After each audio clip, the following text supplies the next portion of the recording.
I tightened my grip on the steering wheel as the flashing red and blue lights filled my rearview mirror.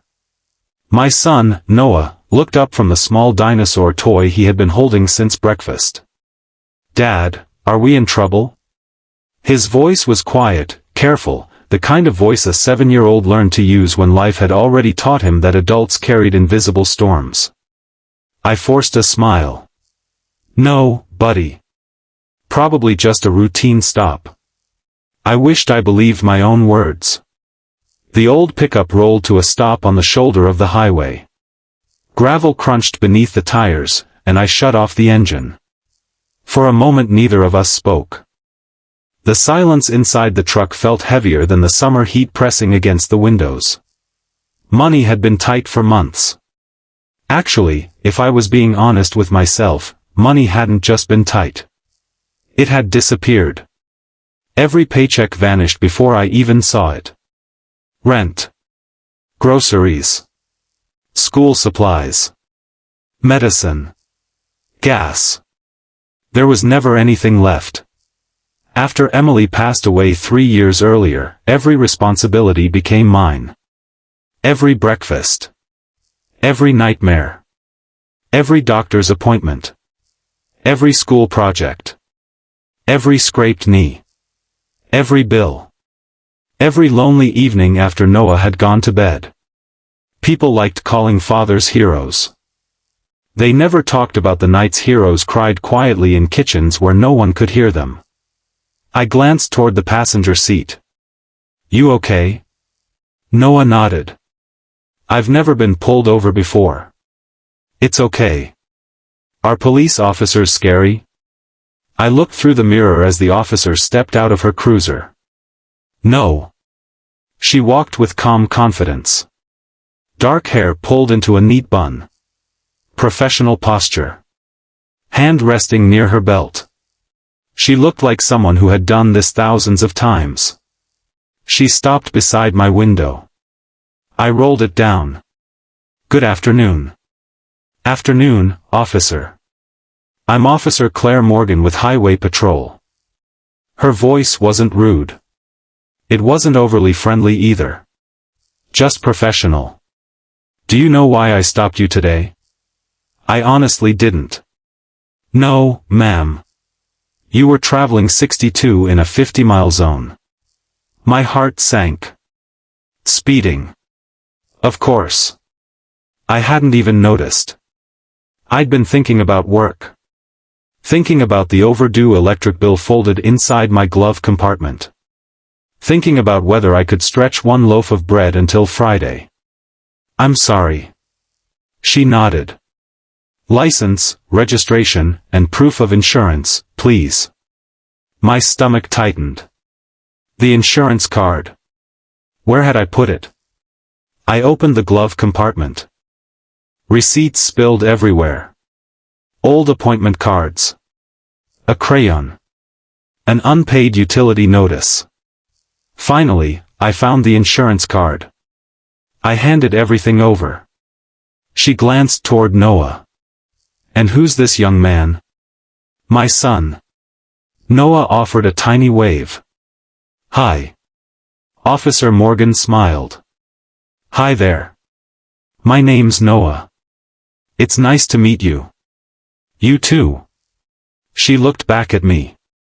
"I'll be right back." She returned to her cruiser.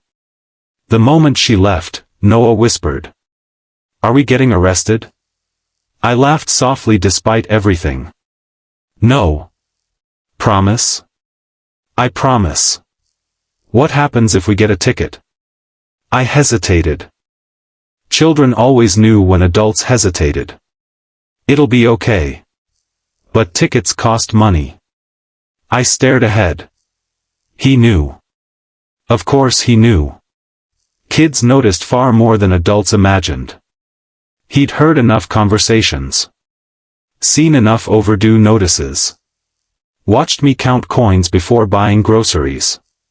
He understood more than he should. "I'm sorry, Dad." I turned toward him. "For what?" "For making things expensive." My heart broke. "What?" My shoes.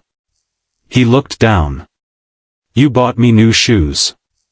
They were too much. They weren't. You skipped dinner. I froze. I noticed.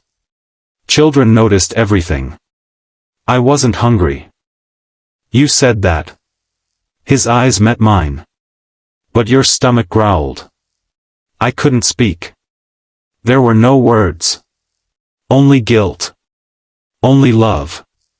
Only exhaustion.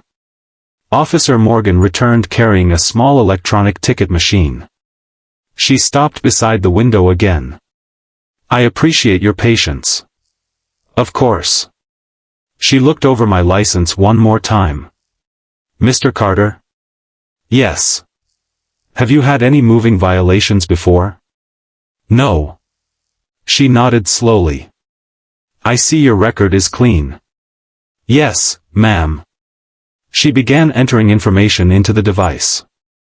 Click. Click. Click. Each tap sounded like another dollar disappearing from my account. I already knew what would happen. I'd apologize. She'd print the ticket. I'd thank her politely. Then I'd spend the next month deciding which bill would have to wait. Noah watched silently. His little hands squeezed the dinosaur tighter. Officer Morgan paused. She looked through the windshield. Then toward the back seat. There were folded blankets. A lunchbox. A backpack. Soccer cleats held together with worn-out tape. She noticed everything. So, she asked casually, where are you two headed? Home. Long day? The longest. She waited. Not impatiently. Just giving me room. I don't know why I answered honestly. Maybe because I was tired. Maybe because pretending had become too exhausting. I just finished a double shift. What do you do? I'm a mechanic. And school? I smiled weakly. I picked him up from summer reading camp. Noah interrupted proudly. I read 4 books. Officer Morgan smiled. That's impressive. I want to read 100. You probably will. She looked back at me. You seem tired. I am. When was the last time you slept? I laughed. I honestly don't remember. She studied my face for a second longer. The circles beneath my eyes. The grease still trapped beneath my fingernails. The faded wedding band I still wore. She noticed it. I saw her glance. Then she asked quietly. Your wife couldn't pick him up today? The question hung in the air. I swallowed. My wife passed away. Silence. I'm sorry. So am I. Noah stared out the window. He always did whenever strangers mentioned his mom. Not because he was ashamed. Because remembering hurt. Officer Morgan's expression softened. How long? 3 years. And it's been just the two of you? Yes. She looked at Noah again. He was pretending to study the dashboard. She understood. I'll be back in a minute. She walked away again. This time she didn't immediately enter information. Instead she stood beside her cruiser looking toward the horizon. As if thinking. As if weighing something. Noah leaned closer. Is that good? I don't know. I think she's nice. I think so too. A few minutes later she returned. The ticket machine was still in her hand. She rested one arm lightly against the truck. Mr. Carter. Yes? I've already completed most of the citation. My stomach dropped. I understand. She looked at Noah. Then back at me. I have one question. Okay. If you weren't married. I blinked. I'd probably add my phone number to this ticket. For 2 full seconds I couldn't process what she'd said. I'm sorry. She smiled awkwardly. I know that's probably the strangest thing you've heard during a traffic stop. Noah looked between us. Dad? Officer Morgan laughed softly. I've pulled over hundreds of drivers. She shook her head. But today I met someone who's trying very hard to hold his little world together. I stared in disbelief. She continued. I noticed the wedding ring. I still wear it. I figured. My wife. I paused. I just haven't been able to take it off. You don't have to explain. I loved her. I can see that. The wind blew gently across the roadside. Cars rushed past. Yet everything around us seemed strangely quiet. Officer Morgan looked down at the unfinished citation. Then back at me. I want you to know something. What? You weren't speeding recklessly.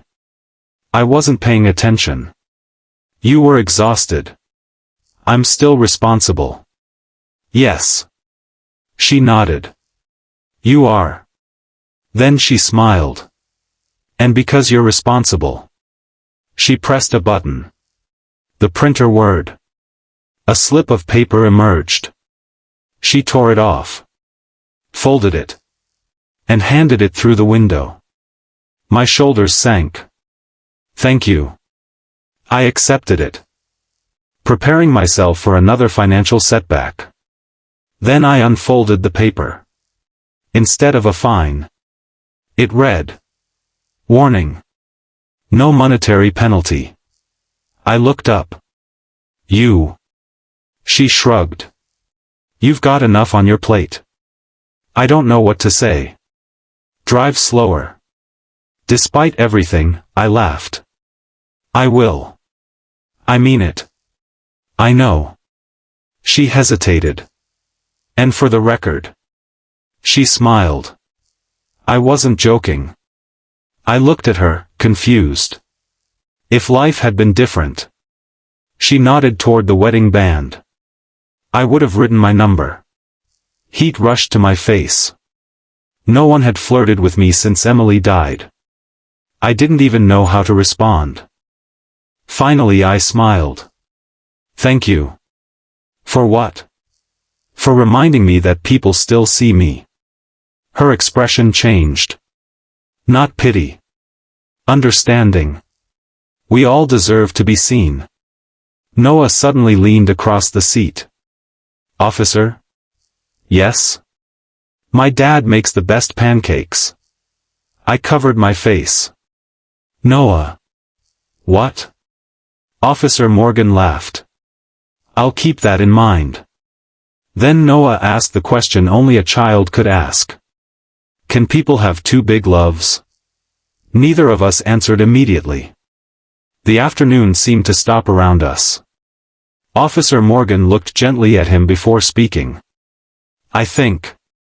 She chose every word carefully. Love doesn't replace love. Noah frowned. What does that mean? It means the people we lose always stay in our hearts.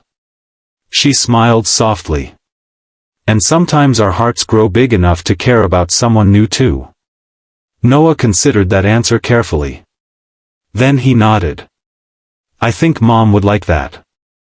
I looked away before either of them could see the tears filling my eyes.